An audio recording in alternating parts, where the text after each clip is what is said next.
We're going to turn to the Champions League final last night, a 14th European Cup for Real Madrid, PSG, Chelsea, Manchester City, Liverpool. It is hard to think of a team which has come through a more difficult run to triumph in Europe and largely written off at every turn as well. And then for Liverpool, well, it is a season which felt like it had an air of destiny about it for quite some time, but that has hollowed out slightly. Potential quadruple now down to a League Cup and FA Cup double. Ray Houghton will join us in a few moments' time to chat about the game, but first there is much anger at the scenes outside the Stade de France. Very happy to talk to CONOR Moore, who's familiar to you in various guises, I'm sure.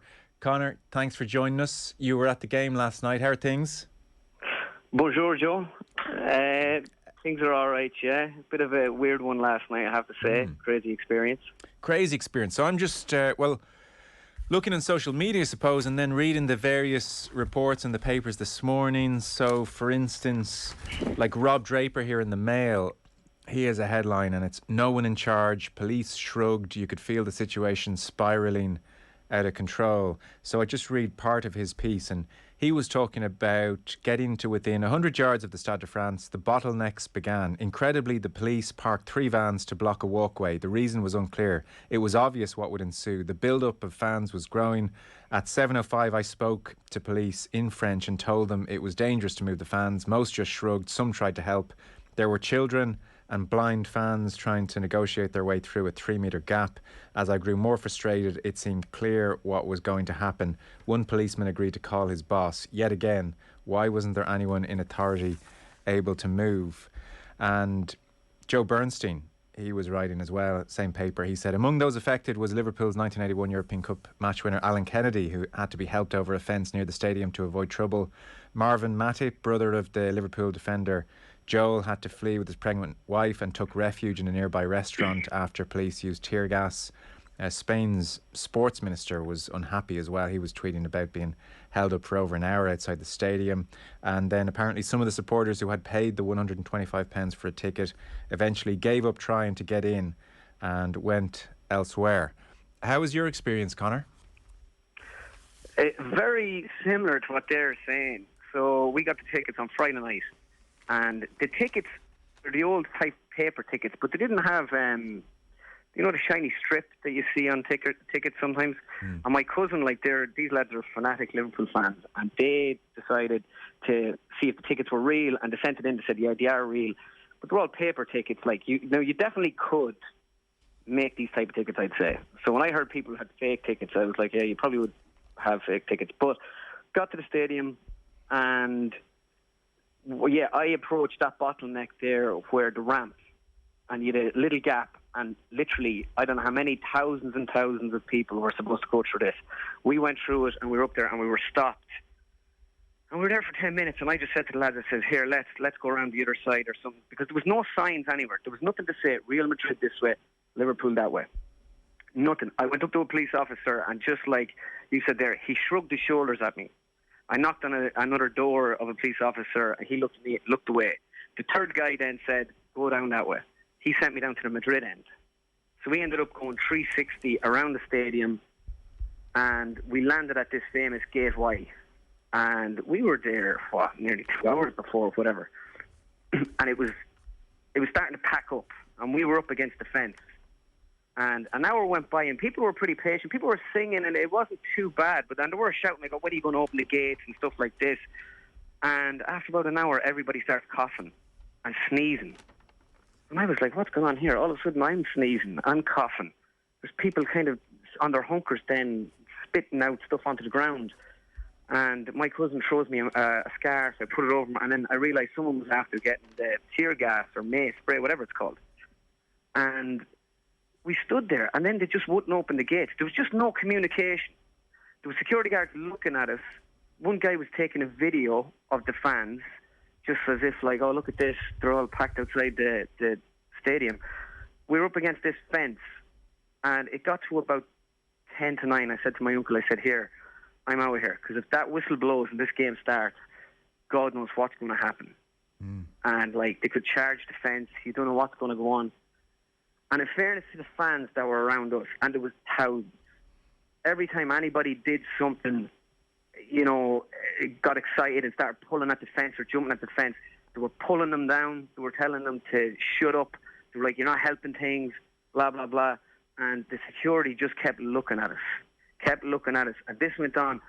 And then when the mace, people weren't too excited, but when the mace went off, people were getting scared.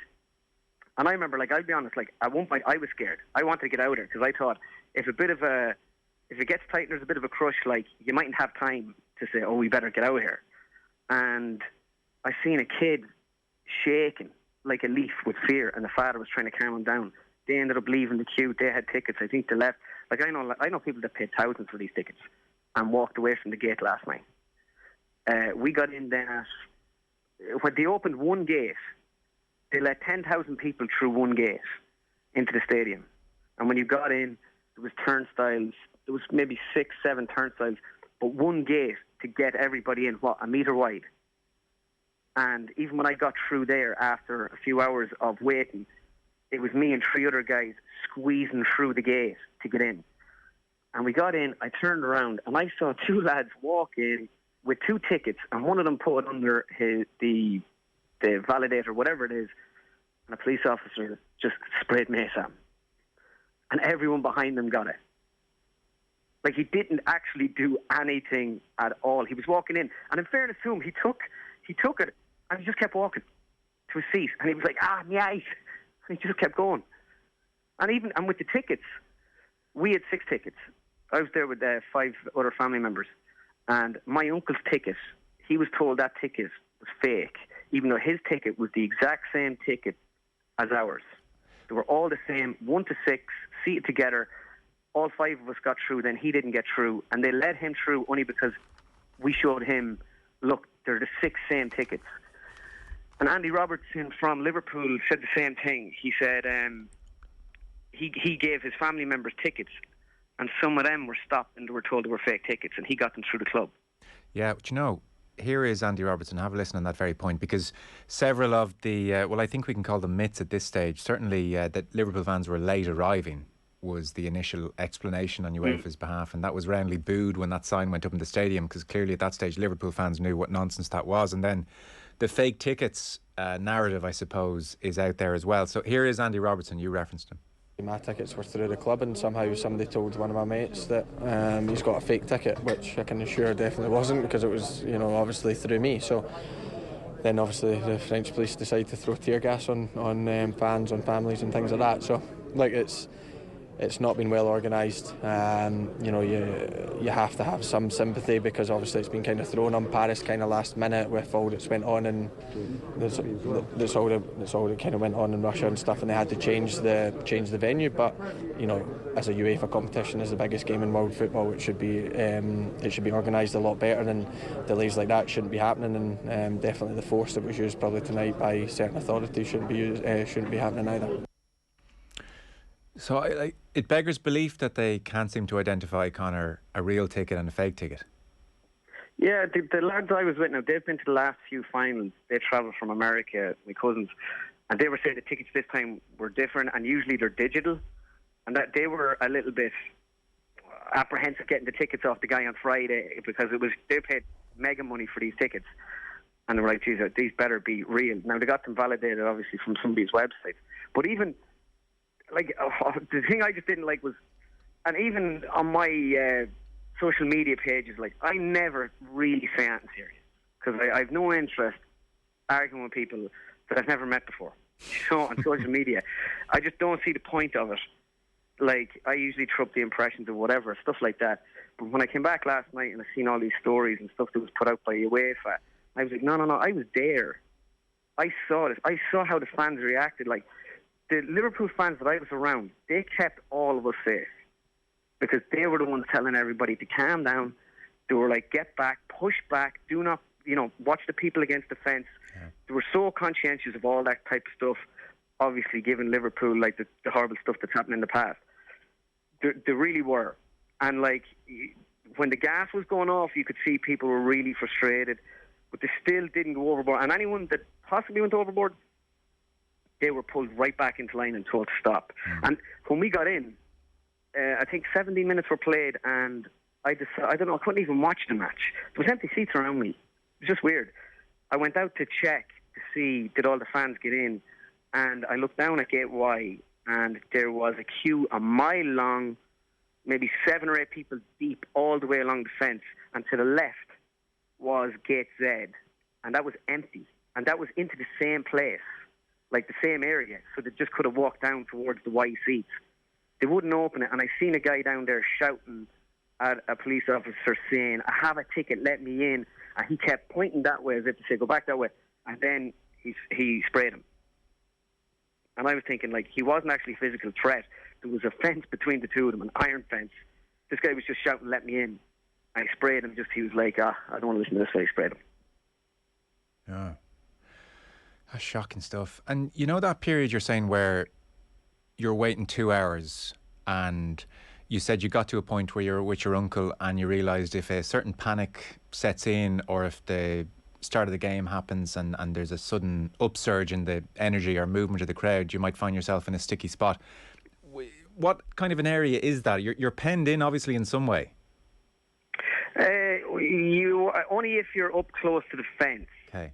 To be fair, like I say, where we were kind of like quarter the way up, and you could say maybe it was 12 people deep, but as it went back, then it was like 6 people deep. Okay. Do you know? So, in a weird way, when you look at it today, you're like, no, we would have been safe enough. But yesterday, just the anxiety was heightened, and you were just worried. Jesus, like, I hope this doesn't get like very bad. You know, so I said to my uncle, I think I was around a few minutes before the OK, I said, if the whistle goes, let's go to a pub, let's watch the match. Yeah. But then someone said that it got delayed, so we thought, right, we'll keep hanging in. If they're delaying it, then they must want us to get into the stadium. But it was the lack of communication. They just looked at us. One guy came over and spoke to the fans at the gate, and I don't know, was he having a laugh, but he came over talking in French. And they were just shouting at him, please get someone that talks English. Like, nobody there could speak French. Yeah. Chris Sutton was, he's on the front page of the Sunday Times here. So he is saying, coming in, there was a lot of shoving and pushing. There were fans trying to get through because there were ticket checks, and there were some fans who didn't have tickets, and they were the ones causing the problems. Did you see any of that going on? To be fair, I did see 2 people do that around where we were, so they got close to the stadium. Now, don't get me wrong, I'm not naive. 100% there's fans there that were doing that, and that this was the primary cause of it. I did see things on Sky Sports, though. There was local thugs that got close to the stadium that were trying to jump the fence, and they were throwing things in, and they weren't fans of anybody. Yeah. And I was wondering, was that the reason they got spooked? But yeah, there was a few people probably trying to get in with fake tickets. But the issue for me was, if you had enough turnstiles open, you had enough gates open. Yeah. People come up with a fake ticket, you can say, go back. But if you have thousands of people trying to get into a gate and some fella says, your ticket is fake. Yeah. Like, for instance, my uncle, if he couldn't get in that time, it would have been nearly impossible for him to go back out through that crowd. Yes, and that's where the danger is. And also, I mean, any match I've been to, and like any good practice, is that there are security rings further away from a stadium. Like, it even happens Crow Park when you're trying to get up Jones's Road. Show us your ticket before you can get any closer to the stadium. Like, that, any ticketless fan, like let's be honest about human nature, it's going to happen on occasion around these events, but that any fan could get that close to the stadium is a security risk for starter. Any ticketless fan should not be able to get that close to a stadium. Oh, 100%, yeah. But at the same time, like, when you have a bunch of lads running up, you know, I know 2 guys were stopped when we were walking by one of those checks. 2 lads were stopped and they were told to turn back. And I think I seen that fella that evening. But even coming out of the stadium, the lights weren't even on really outside the back of the Stade de France, and it was nearly scary walking out of the stadium. Well, can I read it was one of the most intimidating things I was ever at. Can I read you Jim Beglin on that, right? So, because there's footage of like plenty of police in riot gear around Paris city centre and clearing people and batons going, and it didn't look like the batons were required. But Jim Beglin says, and again, I like, no more than yourself, I wouldn't associate Jim Beglin with taking to Twitter to air a grievance like this all that often. So Beglin says, post-match last night was the scariest I have ever experienced. Organised gangs set about mugging departing fans. We ran a gauntlet of thuggery on our way to the metro. There wasn't a police officer in sight. Witnessed so many ambush attacks on unsuspecting attendees. Reprehensible UEFA. Oh, that's exactly my experience. We walked to the train. The lads were like, "Oh, what train are we getting on?" I was like, "I tell you what we're getting on. We're getting on that one because it's the first one." And we ended up getting on a train going the wrong way away from the house. Yeah. And we ended up in some town somewhere. We got out. Took us about an hour to get an Uber, and then we went back that way. We just wanted to get out of there. It was the weirdest experience of anything in my life. And again, like I say, I'm not naive, and I know soccer fans can be wild, and you've seen what happened in Wembley there last year, wherever. It can get wild. But, like, I was there last night. This wasn't wild. Like, these people had valid tickets trying to get in, and they were treated like animals. Like, and it was just so disorganised. You'd swear, and don't get me wrong, I know it was taken away from Russia and it was given to France only recently, but you'd swear they were told they had this game last week. Yeah. With the level of organisation. Stay with us just one moment, Conor. Conor Moore with us. Ray Houghton, you're on the line. Hi, Ray. How you doing? I don't know what your experience was. Were you at the game? No, I wasn't. No, Okay. like most, just watching it, and you know, obviously you see the delay and you fear the worst. What's going on? And then you hear the stories. Obviously, you've got the French side saying it was the Liverpool fans that were a problem, and obviously over here they're saying it was just mayhem, that the security wasn't good enough. And I agree with you, what you said earlier. All the Champions League finals I've been to, there's been cordon after cordon, much further away from the stadium, stopping people getting close to it if they didn't have valid tickets. So I don't know why that wasn't in place last night. It does sound, Ray, listening to Conor, like of any fan base, this Liverpool fan base have grown up on horrible stories of the past, and they understood the importance of staying calm. Yeah, it sounded that it's exactly that way. And just listening to Conor, he was saying about how, you know, the Liverpool fans were saying, stop pushing, relax, move backwards, you know, make sure everyone's safe and well. Because, listen, this was the highlight of the season in many respects. There's kids going there. There's, you know, for the first ever final to support their team. Grandparents going to it, you know, who've supported the club for a number of years. They just want to go and see their team perform. And then, you know, these actions happen. I know over here the MPs have come out very strong, and they're asking questions of the French government and also the French police and the French Football Association to have a look at an investigation into what happened alongside, I think, Merseyside Police and also Liverpool Football Club. And I think that's only right to find out what exactly happened so we don't ever have this happening again. Conor, just one last point, because there are pictures all over the papers of kids and elderly with gas in their eyes and they're wiping it and they're upset, and other pictures of fans trying to hold their tickets up through bars as if to say, I've got a ticket here and why can't I get in? Was there any obvious reason or trigger point as to why the gas started? Nothing obvious, and again, like, I can't speak for everything that happened at the stadium last night. I can only speak for what I seen there. I saw two people getting gassed for shouting through a fence. They were of no physical threat to the police, and in one instance, like when we got the gas, that was because some guy was shouting through the fence, so they gassed him, but in gassing him, they gassed us all. Of course. And people were literally they were down on knees, spitting onto the ground, coughing, sneezing. I was there. Like, my Uncle Martin actually is a soccer fanatic. He's followed Ireland his whole life. He's 67. He's been going to matches for 58 years, he says. I've never seen something like that. Never. And even when we got in, like, people were coughing in the stadium. Like, my eyes were real watery for the match, and it was just. And again, it was my first Champions League final, and I'm walking away and I'm like, gee, shit, I can't believe I'm saying it. I should have went to the Leinster final yesterday. Wasn't that That's bad? saying something. Yeah. Listen, thanks so much for coming on. Appreciate it. Good to talk to you. Grim. So that, I mean, all these reports, listening to you, it just sounds like an awful experience.